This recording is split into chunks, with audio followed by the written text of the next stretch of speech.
and Tree was going to be joining me. His parents surprised him with dinner, and so he may be back in a bit. But in the meantime, I'm going to be running the class, and so this is the tactics class. Tactics to me, I mean, it means something a little bit different to different people. But tactics to me means just the little things that you can do to gain an advantage in terms of not dying or being able to kill opponents or saving resources, or gaining information. It's just any way you can gain a little advantage by doing something a little bit differently. That's what I'm going to cover in this class.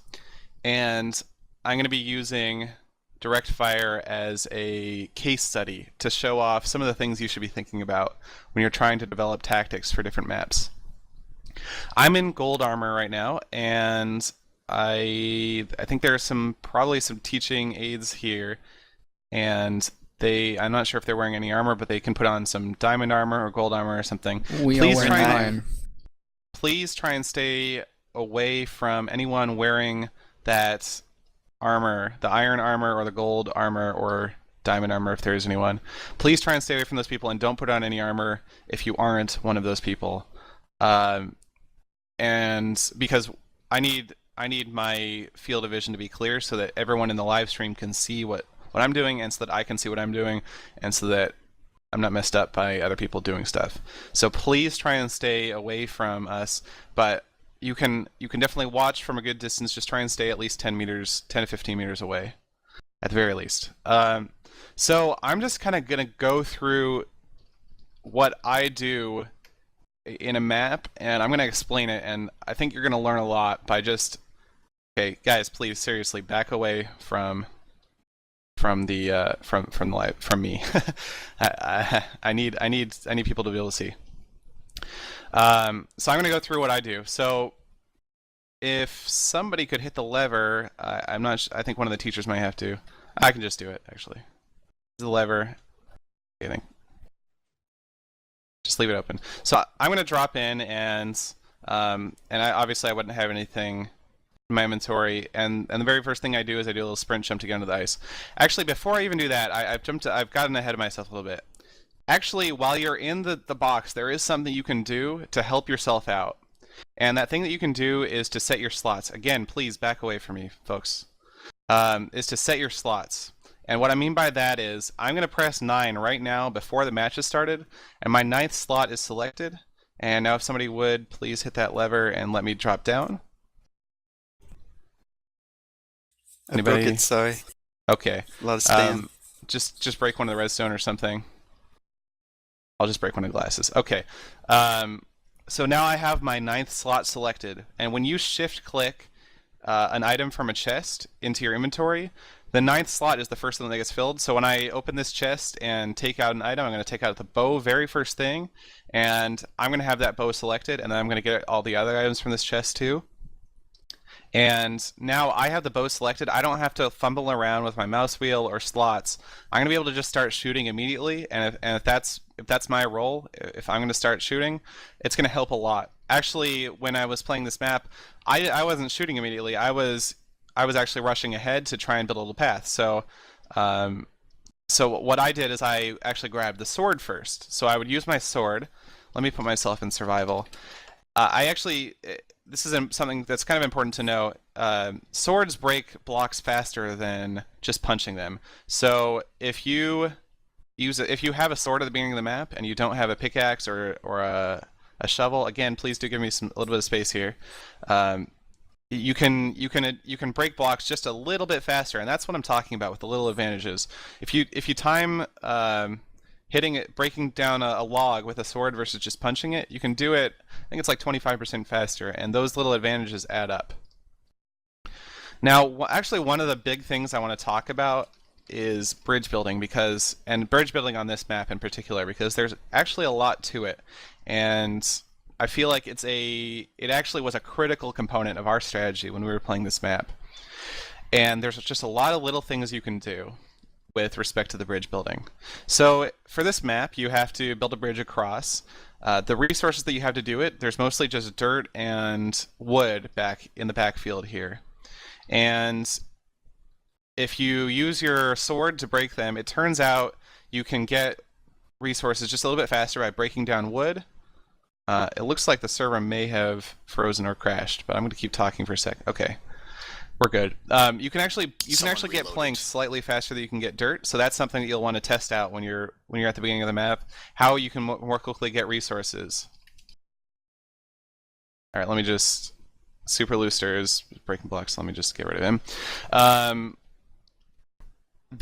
Please don't break any blocks, guys.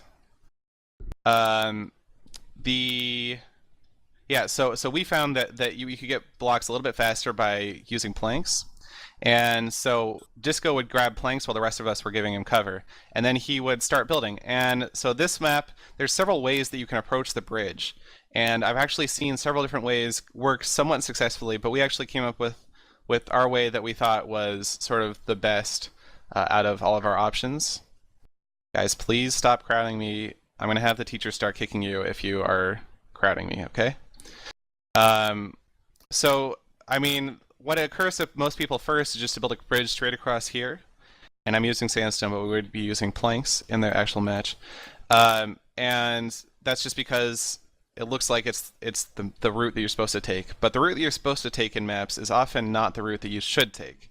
So this, if you do it right here, you actually get it one block sooner because it hits up with this, it meets up with this one right here. And so you can do it with fewer blocks. You don't have to spend as much time collecting. And there's other options. You can build in the back of the lane, and if you do that, you actually have a bit of cover while you're building, and it's farther away. It makes it harder for your opponents to shoot you, which is also a nice benefit. Plus, if you do it here, you can build a little barrier as you're going along. If you collect some extra resources that you can build, and it'll protect you as you're building the bridge. What we ended up doing, I think, is a nice balance of speed and protection. And here's what we ended up doing on this bridge. When I came along first, I had 5 blocks of dirt. So what I would do is I would put 2 blocks here, and we would start building a barrier. Here are the 5 blocks that I would place. And then I would go over to do some PvP action to cover Disco, who was building the rest of the bridge. And Disco, once he collected enough blocks, he would start going along the bridge. And what he would do is he would place 2 blocks in the barrier and 1 block underneath him. 2 blocks in the barrier, 1 block underneath him. And if you guys will follow me over here, and you can actually crowd on me here, because if you stand over in this area by the trees on the bridge over here, you can all come over here and just stay there while I go back over the bridge, because I want you to see the angle that you have on me as I'm building. And I'm holding shift as I'm doing this so you can't see my name tag very well. And as I build blocks on this bridge, you can't actually really see me. There's a very, very small sliver of me that you can hit with an arrow, but it's very, very difficult. And so basically Disco had pretty much complete protection as he was building this, and it was possible for him to get hit, and he did get hit off occasionally. And then once he got 4 blocks away, he could just complete it here. The most important thing is that you're just not able to be shot while you're building the bridge, but while you're sprinting over, you're pretty hard to get shot. So it's okay not to build a protective barrier on the last bit of the bridge. It's just important to complete it, not to have protection for the whole bridge. And so this turned out to be a really, really good combination of speed and protection, because falling off while you're carrying all those resources to build a bridge can set you back pretty far. Some teams tried to rush and just build without this barrier, and the problem that you have there is that, well, our strategy, our tactics at the beginning of the map were designed to account for that. And here's how. When I placed those first 5 blocks, like I mentioned before, it was these 5 blocks. After I was done with that, I immediately went back and gained myself a PvP position. And the way I would do that is I would just sprint back up on this tree, and let's see, which tree did I actually end up using? I think in the finals I ended up using over here. And so when I'm please back away, guys. Seriously, okay. Could someone please kick this guy, Jehu? Yeah, thank you. When I and yeah. Okay, Jahu, TP him get. away. Okay. Um, the problem Can is that when he you, logs back in, he's if he right comes back back, here. can you Oh, teleport him I'll to the ban lobby, him. A-Dog? Yeah, I that'd be thought he great. would Should I? teleport Alright. back to the lobby, but my bad. Alright. Alright, surprise visit from Oh, Jack. hey, you're back. Yep. I'm just talking about the bridge building. I went over how to build it with cover. Now I'm talking about the PvP. So Yep. my role once I built that section of the bridge was just to stand up on this tree and use the tree for cover so that I could shoot at anyone who was trying to build a bridge on the opposite lane. But no one from anywhere else in the opposite lane could actually shoot me. If you want to go to the opposite lane, you can see there's nowhere that you can actually see me except for on top of the bridge, which leaves you very, very vulnerable. So this spot gives me perfect coverage if somebody does try and rush on the other bridge, and I can I can just aim right at them, and there's nothing anyone can do to dislodge me from that position, except for put themselves in extreme danger. And so you're sort of forcing the other team at that point to either build protection or just make very slow progress as they keep getting shot off the bridge. And I think it's really hard to deal with that sort of strategy. So I think that is one of the best strategies that, or one of the best, I guess, using the word strategy, but I mean it's all a bunch of tactics right there. Have you mentioned the advantage of being on the right lane in the sense Um, that your bow fire um, is better? yeah, let me talk about that now a bit. This is a great point to talk about lane picking. Now, normally at the beginning of the match, there's a sumo. There's a sumo match that will determine which team gets to pick the lane. And since the lanes are symmetric, you might think it only depends on maybe if you practice one lane more than the other or not. But there are some slight asymmetries between the lanes, and this spot right here gives me a good point to talk about one of the big ones that I was considering. Someone set fire over to the other portion of the map. Could someone please take care of that? Thank you. I'll do it. Got it.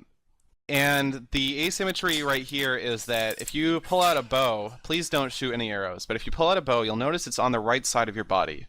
And if you shoot it, it actually does come from the right side of your body, which means, Chris, could you please move? Which means if you are shooting from behind cover, you can actually get a lot more cover if the cover's on the left side of your body. And that means that if there's a spot like this that you're depending on and it's critical to defending the other from the other team building a bridge or something like that, you might really prefer this side to the other side where I can keep that cover on the left side and shoot off my right side and get much better cover from this side of the lane. So that's one asymmetry that you should consider when you are deciding which lane to practice more and which lane to pick when you win the sumo. Have you gone over food choice at all? I haven't. Why don't you talk about it?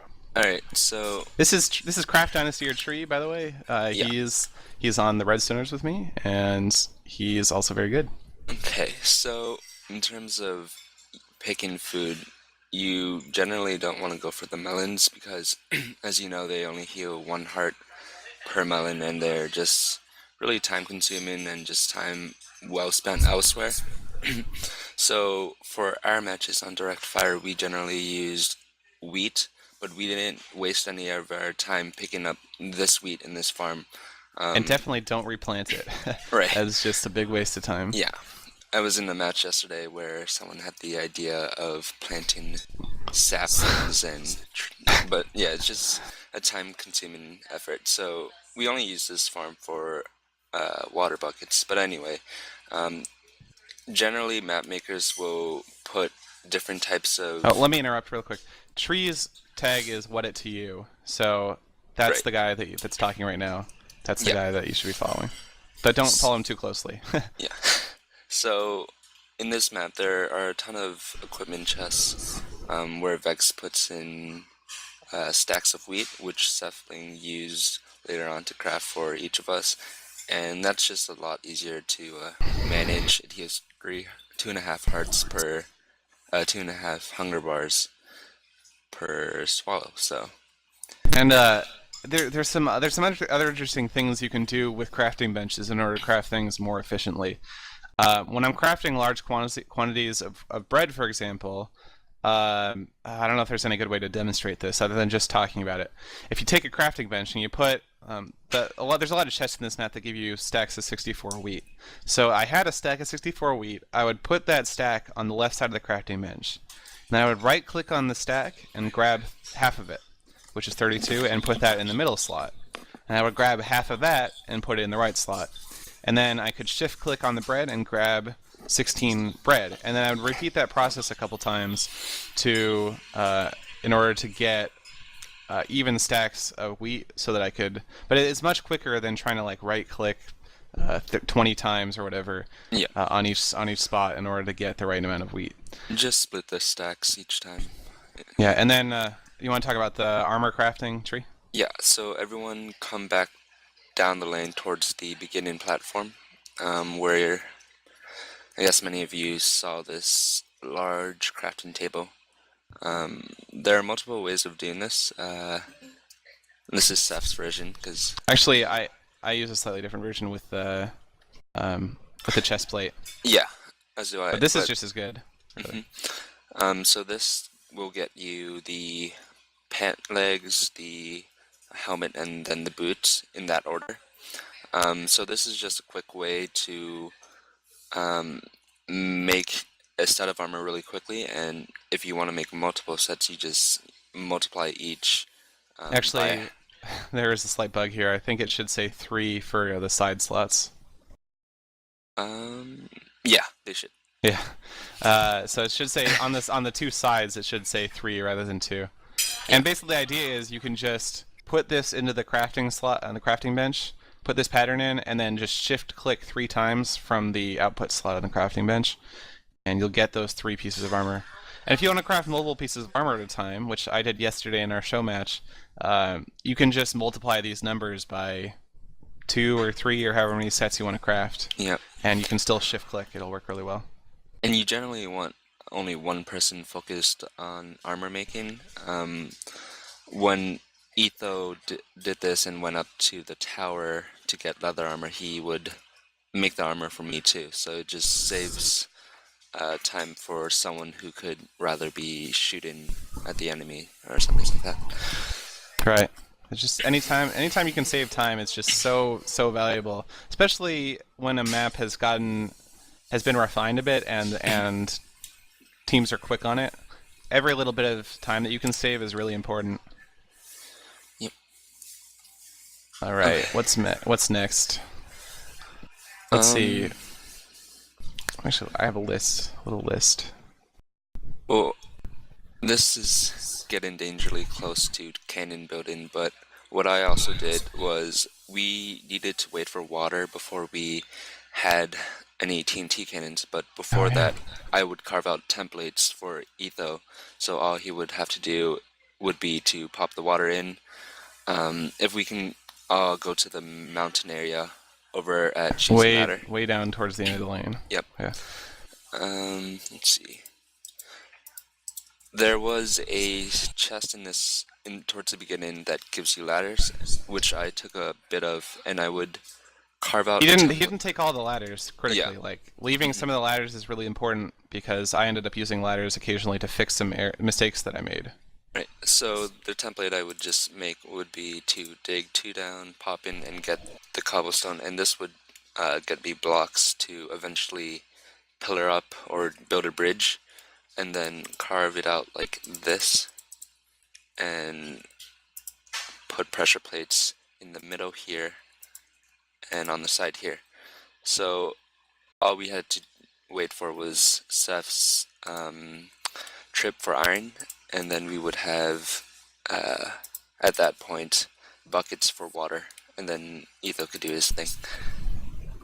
We're not actually blowing that up. Yeah. Yeah, that was a close one. And this is the specifics of this cannon are not too important. The main point is that when we didn't have the resources yet for the cannon, it didn't mean we couldn't start working on it. And being able to start blowing up those cannons as soon as we got the TNT ended up coming in really handy, and especially in one of the practice matches where the other team was most of the way done with the chutes and ladders section, and finally we managed to blow up their ladders in the very last section because we had those cannon templates ready, and we were just able to blow them up real quick. Okay, so have you talked about choosing paths that are safer? No, I haven't. Okay, so generally the map maker lays out paths that that you assume that you need to use, but they're not absolutely the best choice in terms of getting to your route. So Come back towards the beginning of the map. That's fine. yes, so Sethbling was in charge of um, getting iron all the way down here. You'll see there's 6 iron blocks, and there's a lot of ladders, and it's very exposed. Um, so instead, he chose to. Here, why don't you show what you. Yeah, so instead of doing that, I realized that there's no bedrock in here preventing you from digging through, and also it's very quick to dig through sandstone. So it actually takes about the same amount of time to, if you come into, well, don't come in here, but if you come into this building and just start digging down, you can just dig straight down, and you'll end up in one of the iron rooms. And another thing about this, once I finish digging the path, you can see. So now I've popped out in the iron room. You can go check out where that is. But it's very quick to do that. And another thing about that is I was able to hold shift the entire time that I was doing that, which will hide my tag from the other team. So they won't even necessarily know where I am while I'm doing this. They might think maybe he's back farther on the map, or maybe he is doing that. So you can hide that information from the opposing team, and that might give them less information to decide what they need to be focusing on, especially when it was so critical to get down here and build that TNT cannon. If Because we built the Chaos Cannon down here in the Iron Room, and if they don't know whether or not we're on our way down there, they might not know whether, like, how to make the decision of whether to send someone down to get the iron, or if it's too late and they're already going to have their iron blown up. And a really good thing that you can consider is just. I know that yesterday when we couldn't find half the other team in our showcase match, it was disconcerting because we didn't know what they were doing, if they were making progress or not, if they had a wool without us even knowing. Right. So you usually want to keep track of all the other players. I make it a habit anytime I'm going up a ladder or digging straight down or digging horizontally too. You can actually hold shift the entire time, and if you make a habit of it, it's just going to give the other team less information, and it's not going to cost you anything. So it's just a great habit to get into for this type of map. Well, we have 5 minutes left in the map. I feel like we've touched on a lot of different areas where people can focus on coming up with the tactics of their own. And we've talked about a lot of specifics of direct fire, but really you should be thinking about the types of things we've been talking about: information and cover, and covering the opposing team, and just thinking about that sort of stuff when you're developing your own tactics, because they're going to depend heavily on the specific map that you're playing. But I would love to open up to questions now, unless you have anything you really want to talk about, Tree. Did you mention slots? I did mention slots. Okay. I mentioned it very first thing. And if you go back and watch our old matches, you'll hear us say slots, and we'll actually set our slots, and so we actually do practice it ourselves. All these things we were doing ourselves. So. But yeah, so teachers or teachers assistants, how can people ask questions? If you want to ask a question, if you go onto your Mumble screen, on the top toolbar, you'll see a yellow squarish thing with a big capital C in it. If you click on that, it will say change your comment, type a message in there, and we'll check it and relay it to Seth's. All right, are there any questions yet? I see some. We have 8-Bit Jew asking if there's anything about water ladders. I mean, water ladders are certainly useful. We've used water in the past to descend quickly. Actually, that's Yeah. I think that's a fairly well-known technique. But if you just place down water and then pick it back up, you can Really quickly get down. And I mean, I think a lot of you have probably seen the strategy we employed in direct fire with water, but if you can also use water. So let me just grab a bucket of water real quick. Come down to the very end of the map. Yeah, I mean, you can use water to get down this entire hill very, very quickly by just pouring down water and picking it right back up. And just trailing down. You have to be careful to make sure you don't get pushed off the edge of the map by accident. But you can just walk right down this thing, and you're gonna have to make sure that you have a way of getting back up. So you might want some blocks or something to be able to tower back up. But this sort of water to get down is very nice. Going back up a water ladder like that can be very time consuming because going against the flow is very slow. But you can keep doing this thing, and this is what we did in a couple of the matches, to build an obsidian floor along the lava by just placing water, picking it back up. So even with a single bucket, you can do a lot when it comes to lava or vertical drops. Yep. Okay, next question. They're commonly asking any tactics for the last area. Pain water. Okay, I'll go over that since I was in charge of doing that. Probably not in the right lane. Please don't disrupt the left lane if you can avoid it, guys.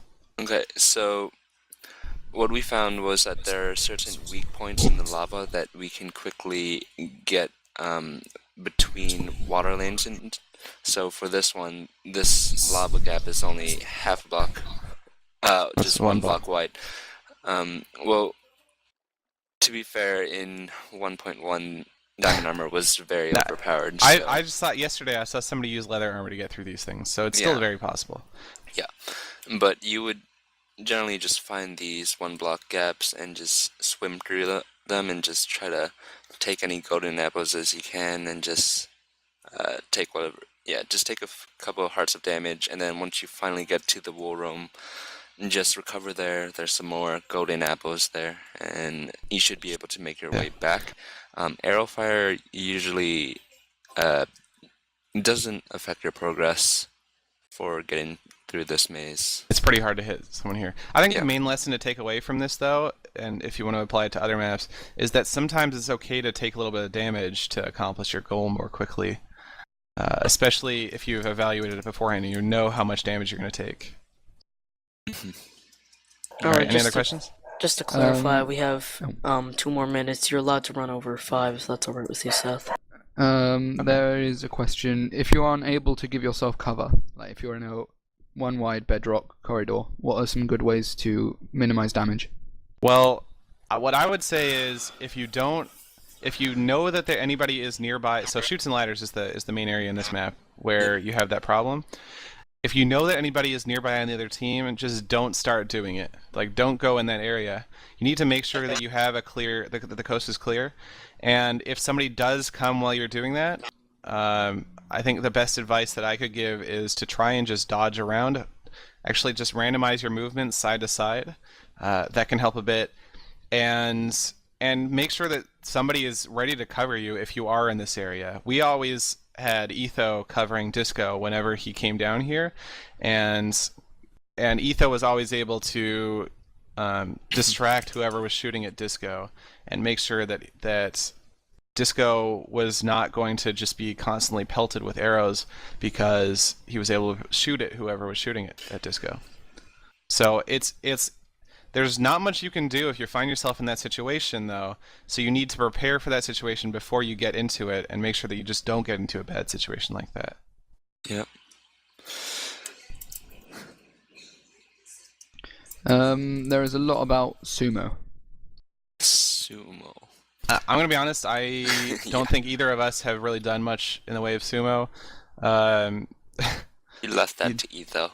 Jump a lot, I guess. I see people jumping a lot, and when you sprint and hit, it's obviously much better. Strafing can help you avoid punches because they're not expecting it. But that's something I don't know. I think you just need to practice on your own.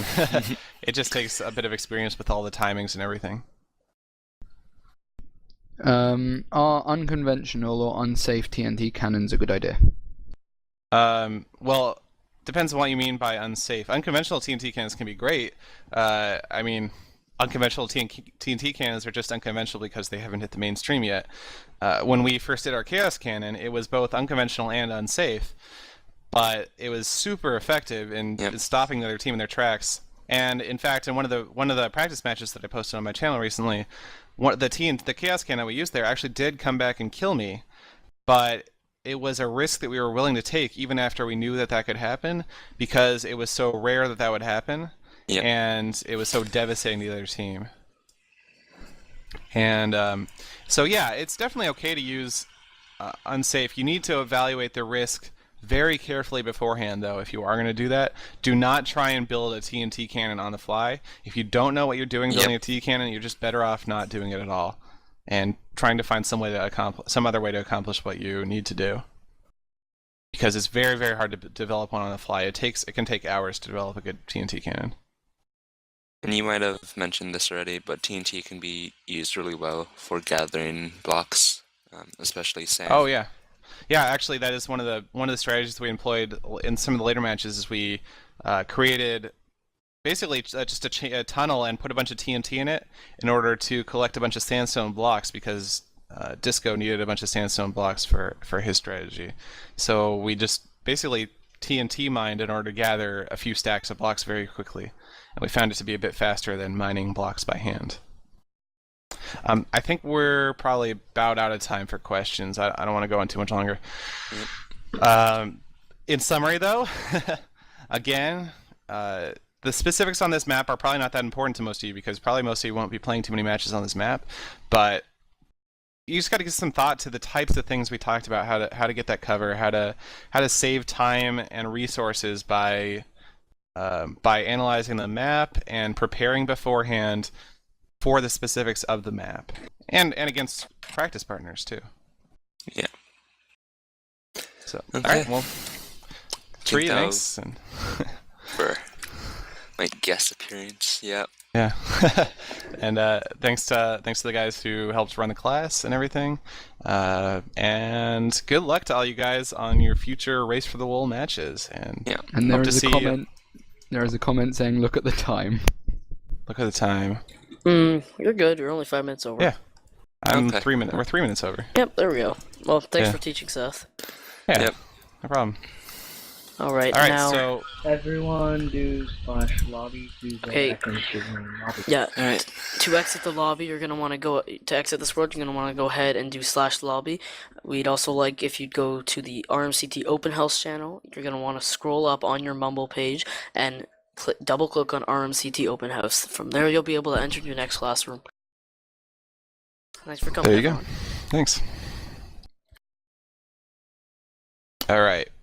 Where am I supposed to go next? Is the question for the live Choose a stream. class. Well, Forward. okay. Solitaire. I think Solitary Wolf was telling me where. Yeah, I'll just talk to him. Go back into teacher's chat, I think. Okay. I'll go back over there. Staff, teachers.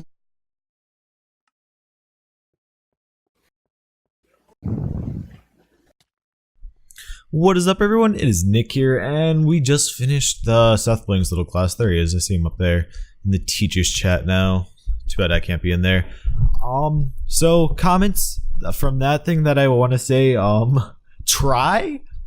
He was on the first game I played yesterday on the Race for the Wool team. So I played with that guy. I had no idea how popular he was. I knew I recognized his name from somewhere, but for the life of me, I didn't know where. I guess this is where, from Sethbling, I guess he said his name before, or I've seen him in one of Sethbling's videos, I guess. Oh yeah, I played with him yesterday. That's insane. Dude, he said I had a good voice. And then I should make a YouTube channel. And I'm like, dude, I have a YouTube channel. He's like, what? And I'm like, Nicholas too. And then he subscribed to me, so I subscribed to him. Oh my god. So that guy subscribed to me, so that's awesome. Oh my god, I am just like a fanboy right now. Anyway, this is the intermission, the second intermission. The next class, I believe, is the cannons. Let me check my email. What time is that supposed to be at? That is supposed to be at 4:30. It's 4:22 right now, so 8 minutes to pre-game commentary. Actually, I might cut it a minute or... Actually, I really got to take a piss. So I might do that right now, actually, and just cut this out. I'll be right back. You're gonna miss a minute of whatever between game footage. Oh well.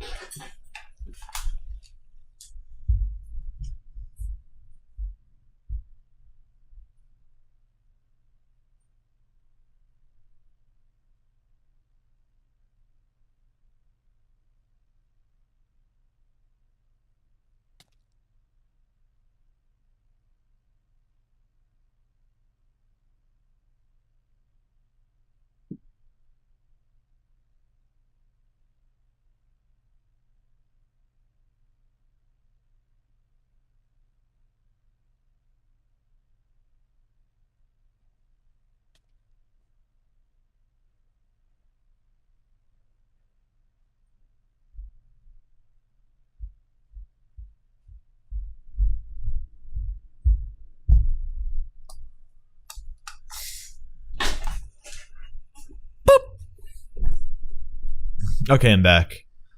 Did I miss anything? Are the classrooms open?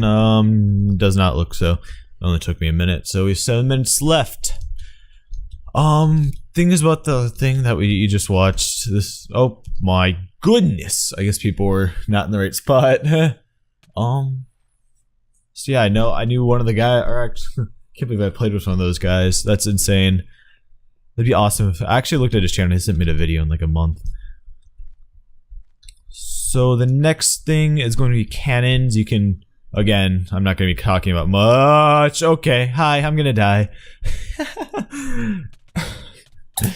Anyway, I'm also in the mumble, so I don't know who the fuck that is. I'm just in the channel. Everyone's suppressed, so whoever's doing that's semi-important, I suppose. You know, oh, there's Andrew. He left the game again. I don't know how good his content's going to be, so he might redirect to me. That'd be nice, because it looks like he just keeps on getting disconnected over and over again. Yeah. That sucks. So the next one's cannons. That should be in 6 minutes. That was really cool, like, actually being able to watch Sethbling. I don't feel like I missed too much, because obviously he had the best view, because he had, like, his inventory and can show you things. But I feel like I captured it pretty well. That went a lot better than the first one. Who the fuck is breathing? That's really annoying. Andrew left the game again. He's having some really bad issues. I feel sorry for him. He's probably raging. Oh, such is the life. So, not much happening, so you can just skip to the canon video. But, you know, some people... Hey guys, for anybody who's not sure what's going on, welcome to Reddit Minecraft Tournament's Race to Wall Master Class. The next class, which is Okay, is he here? Cannon Mechanics, Oh, there he goes. will be starting... Oh, already... should be starting pretty much right away. There should be doors open to it right now. If they're not, they'll be open soon. Yeah, they're not open. So enter a colored area from the lobby, and then enter that area's mumble channel, and the teachers will then... I bet all of them are going to open this time. Well, let's see. It's going to be 4 classes taught by last username, Rixiot, Sugoi, Gramps, and Traslander. If you're not a big Race for Wolf fan, you're probably not going to know who those people are. Yeah, but they're I big don't. innovators in canon design. Sethbling taught the tactics class. He's not going to be teaching any more classes today. Oh. But these guys who are teaching canon stuff, they are excellent. So if you'd like to learn canon stuff, you're going to have a great time there. So yeah, if the doors open right now, I recognize please go ahead. Traslander, but I don't know which one he's going to be in. Let's see, what colors are they that are open right now? None of them are open, dude. He can't hear me, by the way. It looks Everyone's like in the purple and mumble yellow, suppressed. maybe? No. I think maybe it's purple and yellow that are open right now. Nah, bro, I'm not I don't to think... reserve Oh, purple is myself. a Maybe color. somebody else Okay. could say in the chat which colors are open. But enter whatever color is open, and then enter that color. Oh, none are open yet? The only person I recognize from those names is the... I saw last username, like, derping around earlier. And I think we're gonna open Traslander sounds familiar, but I really don't recognize anyone besides that. I would love to see Traslander. I think he has a In fact, we might pretty good actually mic. open up all 4 since there are 4 separate sections. In fact, I think that's what we're gonna do. We're gonna open up 4 colors. Try to distribute yourself I wish you could like count and be like, and which then one do enter you that want, color guys, or in, which one? Because I don't know who's going to be teaching what. It's kind of random. If for whatever Let's reason go you get trapped in the orange. lobby, if you log out and log back in, you're stuck in the lobby. Fuck, I hate people that take other people's Help skins. you get back to Technically, your it's just class. Mario, but it reminds If me you of can't Sethbling. get back onto the server for Sethbling's whatever skin. reason, you can What? watch the class People on really don't Sethbling's can't Dire claim Dwarf, skins, but I can still Sethbling's or Dire I can Dwarf's, still get mad. And that guy is stuck. Twitch.tv No, channel. okay, it's just right there. I wonder if Sethbling is going to be live streaming or you can anymore watch of both this. of them simultaneously at rmct.tv. Hopefully we choose a good room. Well, For anybody who'd like to be more connected to the Race for Wool community, and okay, I'm just going to shut up now. Let him talk. play in more Race for Wool matches, I'll send you a couple of pieces of information about that over the chat right now.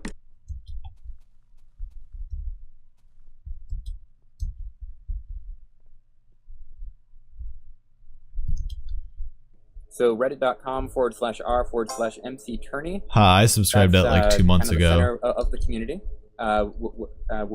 So I learned about run this. I was Race signed for up Wool number and other Minecraft 25. competitive gaming Not to brag or tournaments from anything.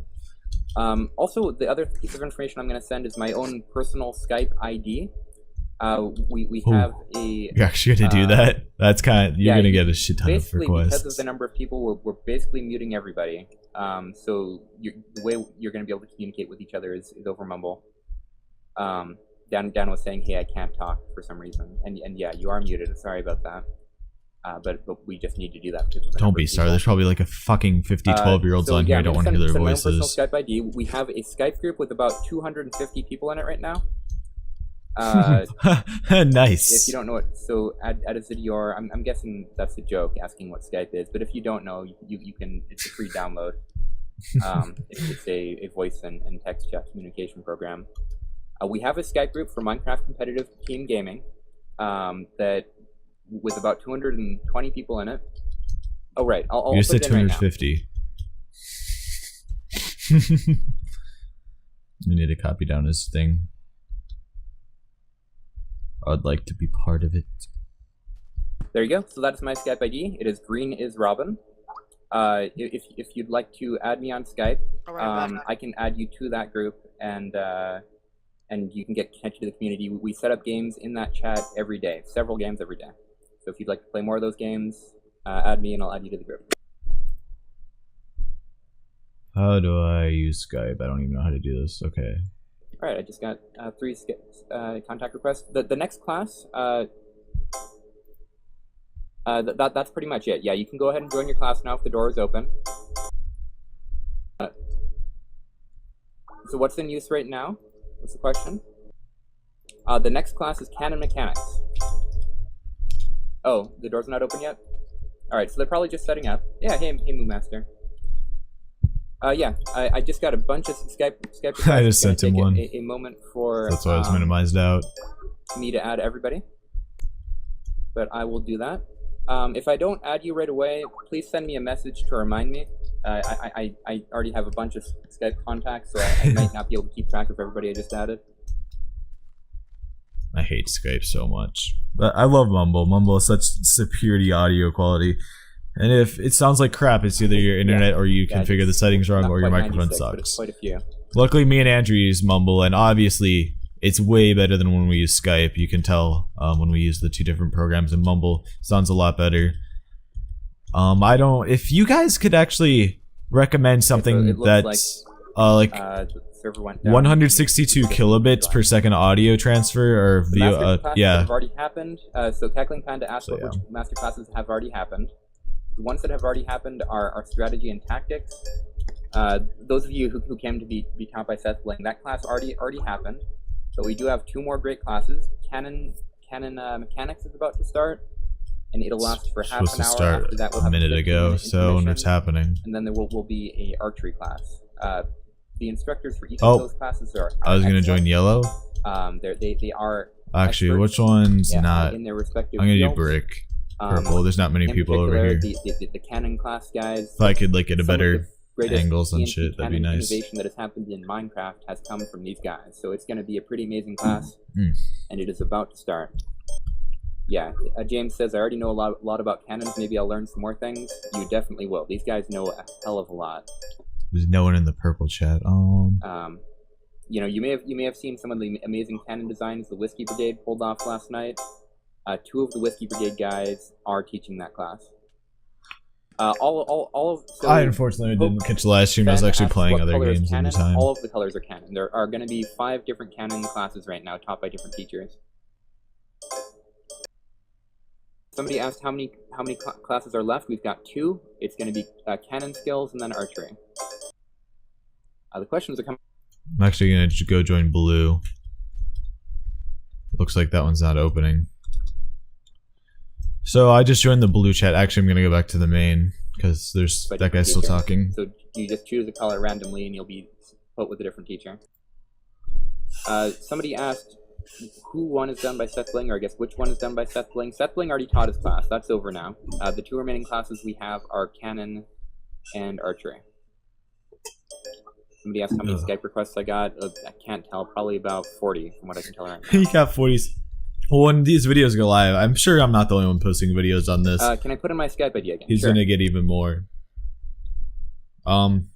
His Skype ID, apparently he doesn't care, so I'll say it again. It's green is Robin.